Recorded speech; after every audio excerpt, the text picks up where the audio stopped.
Thailand's Conservative Prime Minister has ridden a wave of nationalism to a decisive election victory.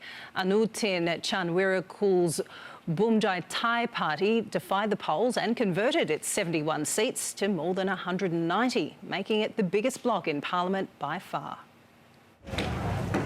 Counting the vote under the watchful eyes of a wary Thai public. I'm here to monitor the counting of the election and make sure there is no cheating. A sudden storm knocking down tally boards and delaying the count. This was the first real rain Bangkok has had in 2 months. An ominous sign of what was to come at the Progressive People's Party HQ. Every poll had put them as the favourites to win, so supporters filed in early. But as the numbers came in, there was little to celebrate. It's not a failure because so many things could happen. I couldn't believe the result. I was very hopeful that we would win. Despite winning every constituency in Bangkok, by 10 o'clock they had all but conceded.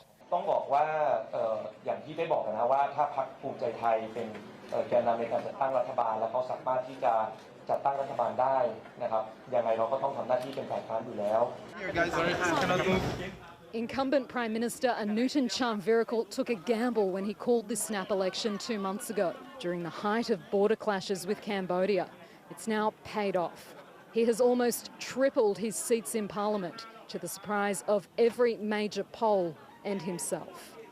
At this moment, our people have given us more than what we expected this morning. So we owe our voters a fortune.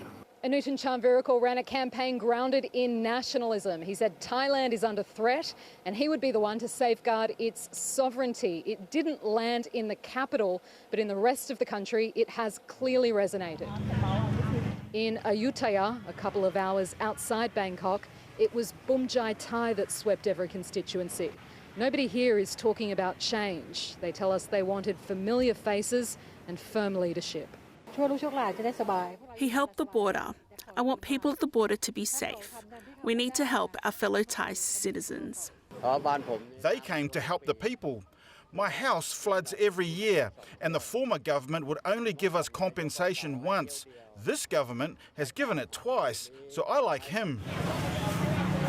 And with the support of the powerful political and military establishment, Mr Anutin could make it through his entire term, unlike his long line of predecessors.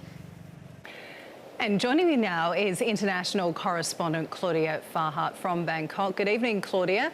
Just how much of a shift is this in Thai politics?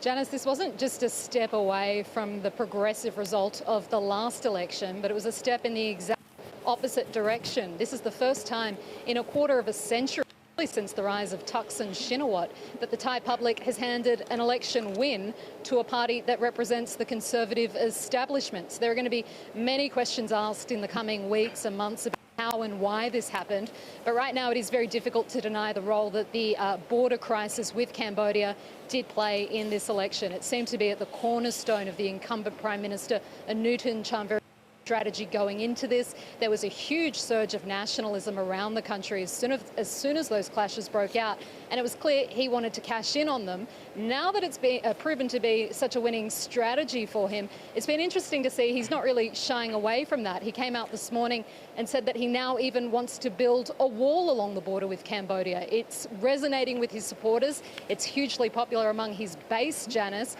but it seems that as long as Anutin Chanwiratul is in power, those tensions along the Thai-Cambodian border won't be going away. Thank you so much. That's our international correspondent Claudia Farhat updating us on a slightly shaky line from Bangkok.